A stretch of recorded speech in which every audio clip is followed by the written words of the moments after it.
What's up, guys? It's Overjust over here coming at you with some more StarCraft Brood War. Now, today we have a game between players that you've probably never heard of, so we're just going to get right into the player introductions. We have our yellow Terran player to the bottom left of Fighting Spirit. It is EU. And to the bottom right of Fighting Spirit, we have our blue Zerg. It is Super Drone. Oh, that is the wrong F key. We use F6 to back out to regular zooming. Now, this game I found on Liquipedia. It was uploaded by Effort, and it was unique build by Terran, and very long macro game. So we're going to see how this is going to play out. So far, it looks like Terran is going for... I don't know if I would call CC first normal, but it's definitely a greedy play. But it's nothing aggressive. It's not trying to knock Zerg out early. He's going to get the bunker, make sure that no early ling pressure is just going to be able to come across to his side of the map and just flat out kill him. But Zerg isn't really trying for any of that. He just wants to get a couple lings out, make sure that no Marines are going to come on this side of the map, snipe an Overlord, maybe kill a couple drones for free. Get some scouting done with these lanes. Just make sure that Terran has to work for anything that he's going to get.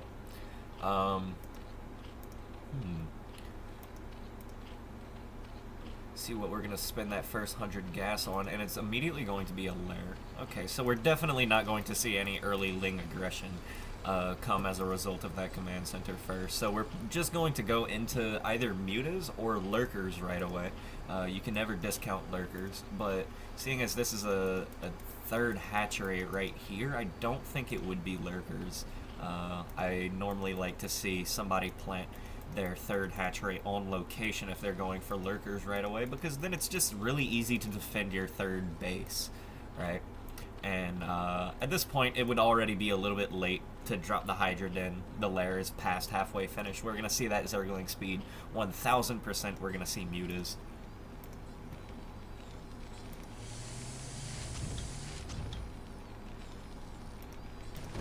And is that another factory? Yes, it is. We have 2 factories coming up for our Terran player. So it looks like he's going to go for a bit of a command center first, get enough Marines to fill up a bunker, but then we're going to go for a mech opening.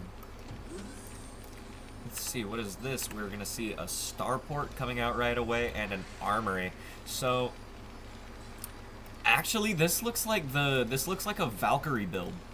This looks like a Valkyrie build. If you watch Artosis, he recently went over a game that was played recently. I believe this game was played a while back, where I'm not going to even try to remember the name of the person who did it first, but I remember Miso had done it in the CNSL.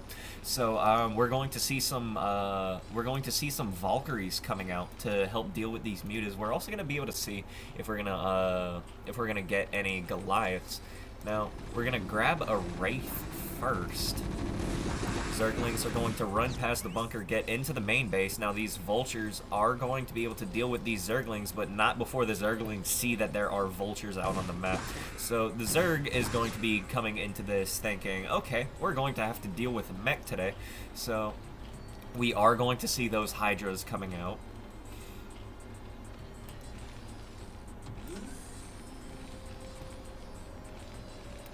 And that kind of also puts a little bit of a stopper on your Wraith now, doesn't it? The fact that there are mutas that are going to be out kind of already puts a stopper on the Wraith. I mean, you tend to get the Wraith to deal with Overlord positioning, right? So it's going to send these Overlords back home. But the problem with the Wraith is if your opponent's going mutas, you've pretty much just lost a tank worth of value for absolutely nothing. I think I'm pretty sure these guys cost exactly as much as a tank. 150, 100? I think that's what tanks cost. I think that's what Wraiths cost. So yeah, we're going to see a little bit of offensive Wraith usage, but like I said, these mutas just have the potential to completely kill that Wraith. I'm surprised they didn't chase it, actually.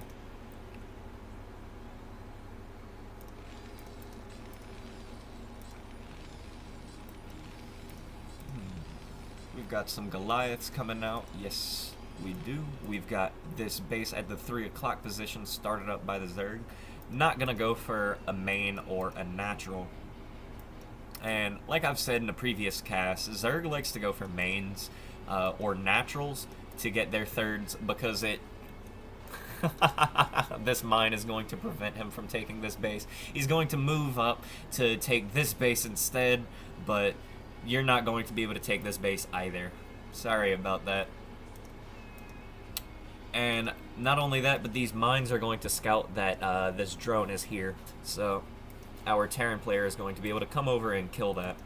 But yeah, like I was saying, Zergs tend to like to take mains and naturals for their thirds because it lends to easier taking of a fourth base. Say you could take this main, defend this ramp, secure your third, come down, take this natural, and secure this choke. Or you can do that and vice versa, and you just get a fourth base for almost free. And that's why Zergs tend to prefer these 2 or 3 player maps, because Zerg gets to take a main and then a natural, really get that that third and fourth base economy, and then they really just have to fight a little bit for their 5th base. But on a map like Fighting Spirit, you have these 2 bases, and so you can kind of just get map control over this area and secure this base.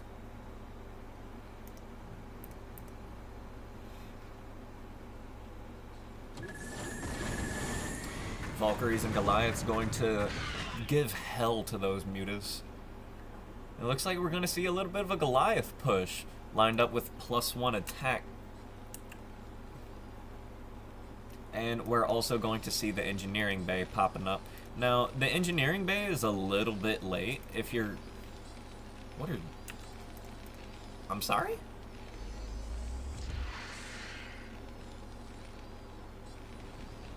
Very unique build by Terran. That's what Effort said, and he... God damn, he was not lying. You see, is it Effort that I'm thinking of? That's just... I don't want to call him a BM player, but he has moments whenever he, whenever he explains how to play crazy Zerg. He'll be like, oh, I forgot these overlords. See, I'm playing like you guys. You know, so I thought that's just him joking and calling this Terran player bad. No, this is a very, very interesting decision. So we're going to see a mech opener. We're seeing siege mode, so we're definitely going to commit into the mech at least a little bit. So, okay, so it looks like he's just gonna go for bio after a mech opening. Get Zerg to go for a bunch of Hydras, potentially eke out the wrong upgrade. Yeah, so we see +1 attack here for our Zerg. That's not going to help him against bio at all. And wow. Well, I guess that it will in the case of Lurkers, but Lurkers already shred Marines. They don't really need attack upgrades until Marines are getting upgrades. Now, the upgrades for the Terran, bio is going to be a little bit late. You can see it's 1040 and U238 isn't even done yet. This is a very, very late Marine range. But we're going to see Marine Medic with double factory Vulture? Jesus, dude, what are you doing? I thought you were going for double tanks with bio. I thought this was a... Oh, God, what is this man doing?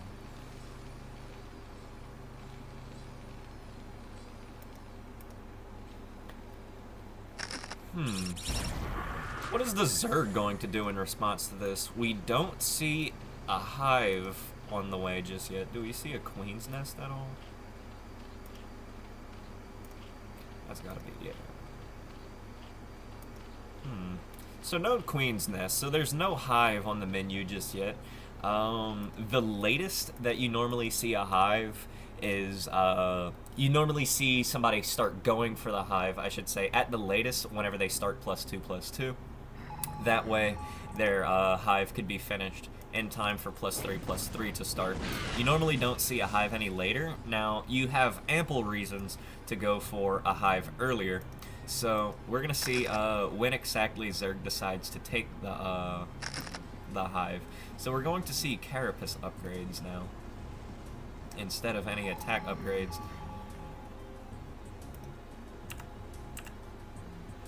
Now, that could just be getting an attack upgrade and then a carapace upgrade naturally.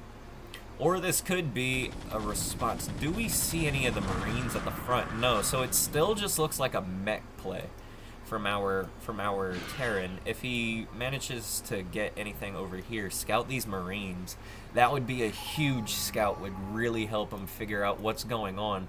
It looks like we're just going to see BIOMECH. That's a very strange type of play. You normally don't see players mix their compositions all too much like that. You don't, like, say for instance BIOMECH, you need to get upgrades from your engineering bays as well as armories. Otherwise, you're not going to be able to use your army to its fullest potential. But instead of only purchasing 2 upgrades and 2 upgrade facilities, you're buying a total of 6 upgrades per per like unit group. So that's 12 upgrades and then 4 upgrade facilities. It's very expensive. It's a steep investment. So we're going to see if this kind of play can eke out mistakes from our blue Zerg, because really a play like this is just naturally going to put you behind.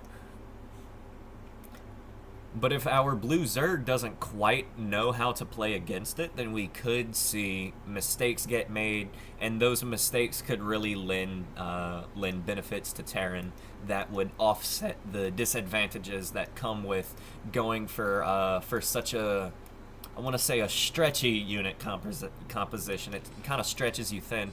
Now we're going to have these Scourge over here to prevent any drops from coming over in this direction and getting into the Terran's base. Rather, the Zerg's base. And a huge Marine medic ball. Now, we haven't seen any damage really come onto the side of the Zerg. We saw a little bit of movement from the Terran, but the majority of what we've seen is Zerg being aggressive with these mutas, just kind of poking and prodding, seeing what they can do. We see a few of those mutas going down. So that's a good pickup for the Terran. But we've really been able to see Zerg just kind of sit back. Like, Terran killed the drone that was going for this base, yeah, and they slowed down these bases by putting mines there, but Terran hasn't really done a whole bunch to the Zerg. The Zerg has really been able to just sit back and relax. And now we see a 5-base Zerg versus a 3-basing Terran. Terran doesn't have a 4th anywhere on the way, does he? Yeah, so no 4th in the main base, no 4th at the 3rd base location, not at the natural, just no 4th anywhere to be seen. So he's going to be planting a brand new command center whenever he decides to expand, and it just, looking at the time, it's not late, but whenever Zerg is on 5 base, you know, you kind of don't go by the clock, you go by what your opponent's doing, and if Zerg is on 5 bases, you either need to make a play, or you need to take a base, and Zerg is going to have this lurker here preventing any Terran base taking in that location. And Zerg is just comfortable to sit back, relax, grab a 6-pack, and take a 6 base.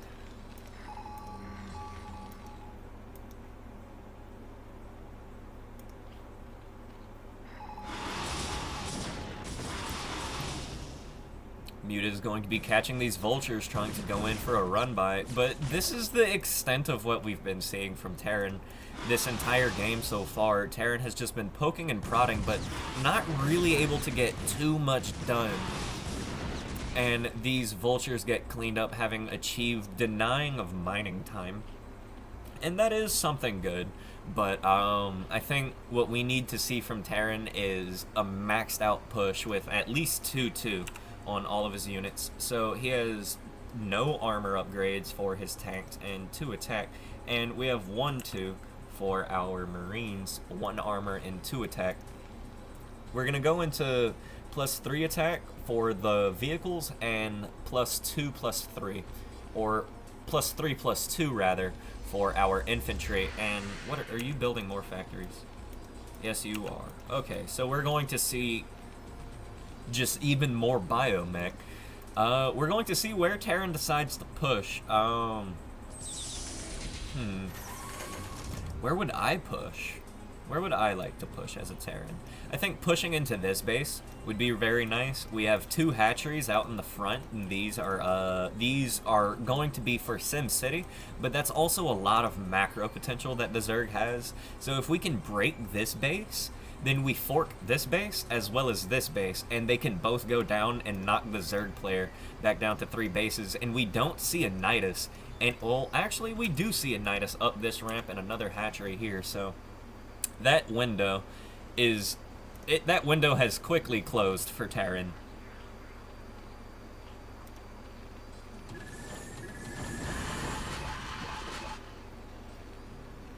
Terran just sitting back and turtling. Even after maxing out, we don't have any units in production for Terran anymore, so Terran has been maxed out on the ground with what they have for a little while now, and Zerg is also maxed out. And that's a very dangerous position for Terran, actually, for Zerg to be maxed out, because Zerg will remax quicker than Terran. And if you can get Zerg, if you can let Zerg just bank up resources and then have all of these hatcheries just being on the ground without putting a lot of pressure on that. Now, we see a ton of Hydras and Marines fighting. These Lurkers are going to be providing support. But watch whenever this fight's over how quickly Zerg is going to be able to get back up into the supplies. Defiler is going to go down, not going to be able to throw down any spells. And we see a huge wall of Zerg just get melted to the tanks at the bottom and to the bio at the top. But watch this, we see 3 Ultras, 6 Hydras, 12 Lings, and some more Lurkers on the production tab, and we just jumped up like 20 supply for our Zerg. Now, he wasn't macroing at all during the fight, so we could have potentially seen him max out already. A group of medics and a science vessel not going to be rendezvousing anywhere with an existing army. We're just going to grab this and do stuff with it, I guess. Medic's going to be body blocking these Zerglings, allowing these Marines to clump up. And then we have Ultras. How good are the Ultras upgrades? We have +4, +1. So +4 is the equivalent of +2 when it comes to Ultras, as well as the chitinous plating upgrade. And then the +1 melee attack.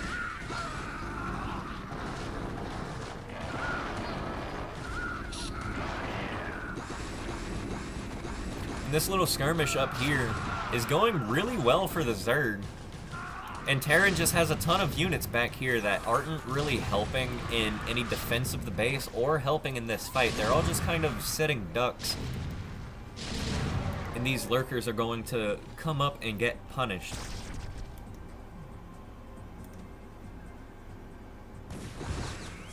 Anabolic synthesis is already almost done for the Ultras. We're going to see it consume, and it looks like we're going to start heading for a push down in this direction. I do like this move. If we can clear this minefield out in this direction, there's only a couple tanks and a little bit of bio, going to force this entire army to come back around after you're pummeling into the natural, and that provides a little bit of weakness for you to come in and attack from this location. We're going to see if that's what we're going to do. In chess terms, we would call that a skewer, and at the highest level, that's essentially what StarCraft is, right? It's essentially just a real-time chess game with 3 different sets of pieces.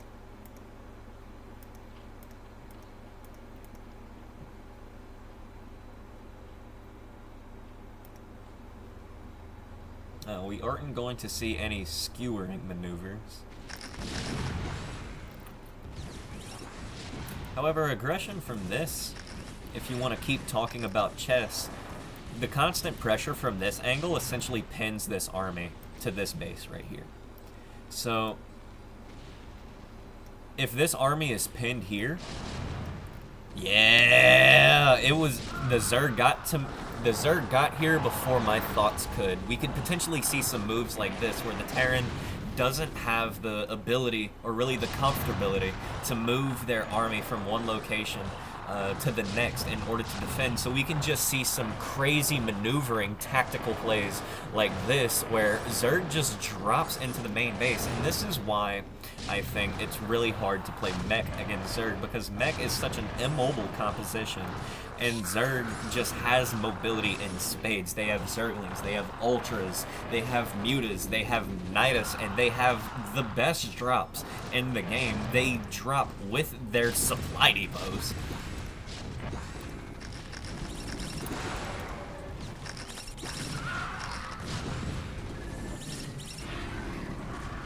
In this excellent move, we might see all of these tanks start having to move down to deal with this Terran, to deal with this Zerg rather, pushing into the Terran natural. And if that happens, then that's a free 9 o'clock base for our Zerg player to take. But the production seems like it's going to be able to get rid of this little force by the Zerg. And once again, Super Drones has been fought back. Now, Terran is going to continually try to take this base, but this lurker has been here for God knows how long. Does he have any kills? He has 10 kills. Were those SCV kills? Did Terran try to take this base without really securing it? Is that what happened? Still see a ton of mutas on the field, so we could still see, well, there's no SCVs mining here. We could see that's enough mutas to kill a turret and start wreaking havoc on this mineral line. And if Zerg just swings by with the mutas and starts attacking this base, it would be really hard to keep it alive. We are going to see these mutas just start punishing these tanks for being undefended.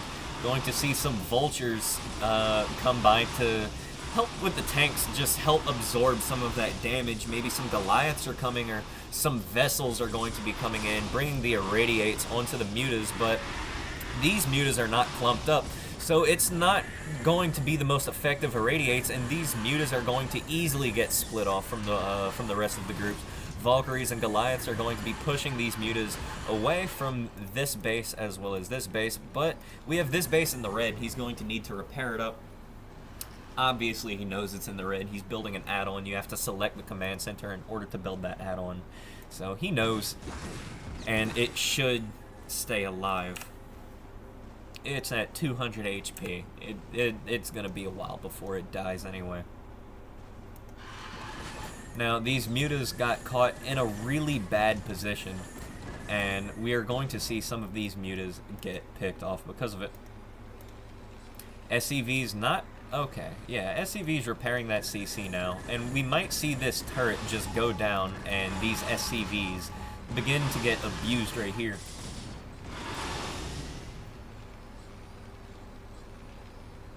But our Zerg player isn't controlling these mutas at the moment. Took a little while, and we're going to see that irradiate come.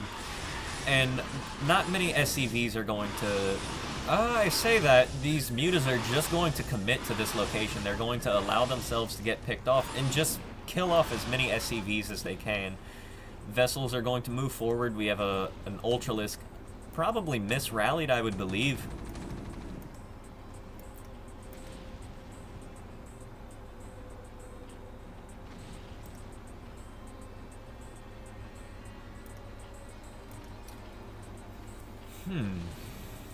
This is such a strange game. We're gonna see another massive drop into the Zerg, into the Terran's main by the Zerg, actually.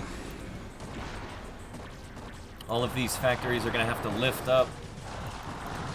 We're gonna start trying to snipe some upgrades. He denies that +3 armor for the Terran Marines. And kills off the next engineering bay. Now you have to rebuild the engineering bay in order to get upgrades. Ultras are going to be fighting Marines with the irradiate on them. That's not good for the Marines either. And we are going to see a massive fight between Ling, Ultra, Defiler.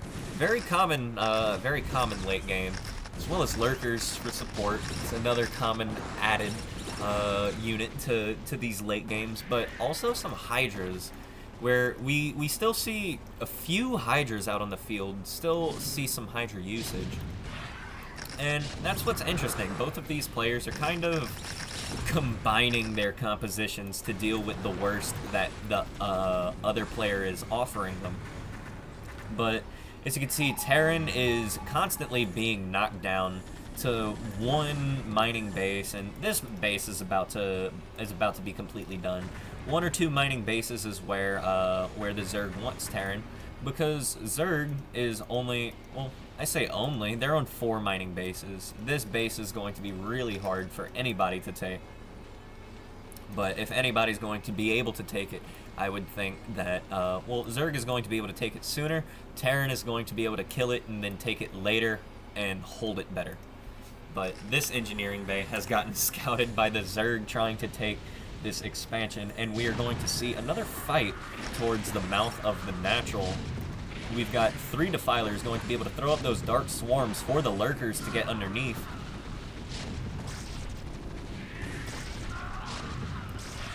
Defiler going to roam too far ahead, get picked off. We see a supply block from our Zerg player, using those overlords for drops to their fullest, but not quite replacing them whenever they die. And we see they're right there to the corner, very far away from this fight, but also very far away from any other type of utility.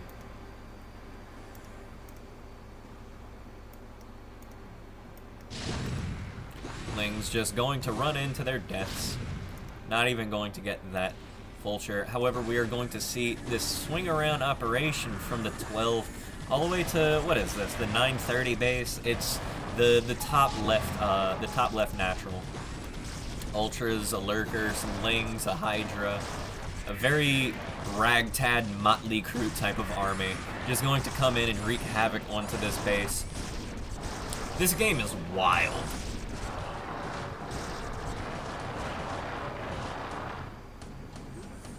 But I've been feeling since the beginning that this is honestly, this is Zerg's game. This is Zerg's game to lose. Terran should not be able to win a game where Zerg was left alone and was able to easily come across 6 bases. This should not be a Terran victory. And we start to see that translated in the supply counts now. Terran is under Zerg in supply, and if you know anything about Brood War, that's not good, especially whenever your Terran player is making mech units like siege tanks. Now, a lot of that deficit in supply is in the SCVs, and since we only see 2 mining, well, really 1 mining base, and we're trying to see this base come back up into mining, a lot of that deficit is in SCVs, and that's good right now for Terran if they can make something happen, because the supply count isn't exactly reflective in their strength. However, this count right here, that SCV and drone count, is reflective on their surviving power, their staying power in this game. If you ask me, this game is going to be over very shortly one way or another, because Terran just does not have the SCV count to really apply pressure for the rest of the game. He has to make... this game will be made or broken very soon. He has to make a play or he will get broken, pretty much. Zerg is going to take this middle base. Now, this middle base rarely stays up in these higher level games. And we just see a vulture going to harass this base, make sure that no drones are going to be able to mine. But even more importantly, we're seeing that these Zerglings are going to make sure that no SCVs are able to mine at this base. And with how starved our Terran player is right here, it feels like too much. Lings are going to clean up this engineering bay and missile turret. Now, did we ever see? No, we never did get to see the +3 armor for the bio. And all of these SCVs are going to go down. That's or at least not mining. He manages to escape with quite a few of them. But this is a huge, huge blow to the Terran, who is already lacking severely in economy. Now, we're going to see this 6 o'clock base start getting harassed up by these Marines. No tanks are going to be attacking at it. So we could potentially see him lift up that natural and get replanted over here, maybe lift up the main or something. you don't have enough money to build an SCV. You just need to take a base. Get that money right now. But Zerglings are going to be dropped once again into the main base, start focusing on supply depots. But it doesn't even matter. Terran doesn't need these depots right now. He needs a base. But that's just more places for the Terran to allocate his resources to. And honestly, with a supply count this low, he is stretched as thin as he's going to as thin as he's going to be. He can remake what, 1 SCV right now. He needs to mine this base for a little while, enough at least to get something going. But it's been feeling like the beginning of the end. It's starting to feel close to a conclusion right here for our Terran player. He stretched himself a little bit too thinly, I think. He had so many ideas for this game. He stretched himself too thin, wasn't able to apply enough pressure to the Zerg, and the Zerg just kind of overran him because of that. And Zerg was able to get kills on all of those SCVs, deny bases that Terran wasn't able to deny in return, and Zerg just kind of ran away with this game. Even though we saw a few very bad engagements from super drones, a lot of what EU did just kind of held himself up, you know. Upgrades are very expensive, especially whenever you start getting into the +3 upgrades and the +2 upgrades. Like double upgrading, like that's already expensive. Double upgrading with 1 composition. Trying to double upgrade 2 compositions at the same time is a nightmare.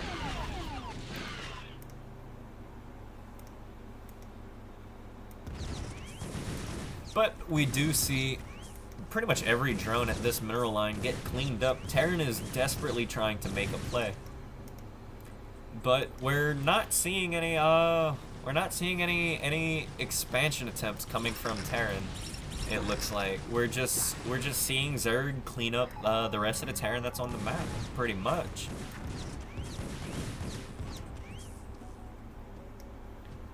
These ultras and lings are probably gonna move up to this location, or to over here in order to defend it, since this 12 o'clock base is already dead. I'm counting Terran out now, but obviously, like, it seems that he still believes that he could win this. I just don't see how. Zerg player just pretty much has this game on lock. It's been in his favor since the very beginning whenever Terran decided to put down all those barracks. But, well, I would say whenever Terran decided to put down those factories, you normally don't see a mech play come from Terran until after Terran has 4 bases. And this is precisely the reason why. It took him so long to get that 4th base up.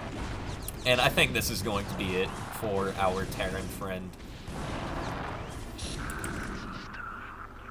I am going to reveal the entire map for the rest of this game. But yeah, you normally don't see a mech transition from Terran until after Terran gets up to 4 bases. And the reason why is because mobile armies are really good at killing or harassing bases. They're really good at taking bases, but they're not so good at defending them, right? And Terran mech is not a mobile army, it's a very, I guess we can call it a stout army, right? And these very stout, robust armies are very slow, so they're not very good at taking bases, but oh wow. So we're going to see this hatchery block this command center from being taken just by the creep. And these vultures are desperately trying to make plays. But these stout armies aren't going to be able to take bases very easily. Because as you saw what I was talking about over in this location, these stout armies tend to get pinned to the bases that they're defending. They don't have the mobility to move away from their defensive position and then defend another position without also opening up that defensive position and allowing the opponent to just come in and destroy what those units were so desperately trying to defend in the first place. So, if you are going to play mech against Zerg, let that be after you get 4 bases. You need to still put pressure onto that Zerg's, at least put pressure onto the Zerg's third, and there we see it. We see EU has left the game. And that's it for our Terran. I like how everything just kind of disappears on the Terran side. But we can see it all in the minimap still, and there's not a lot for Terran. There's, I don't know what any of these things are, but like the infrastructure had went down, the bases were going down, Terran wasn't applying pressure, and because Terran wasn't applying any pressure, Zerg just got too big too quickly and Terran got punished for it. If you like this video, make sure you leave a like, comment, and subscribe. And as always, I'll see you in the next one. Peace.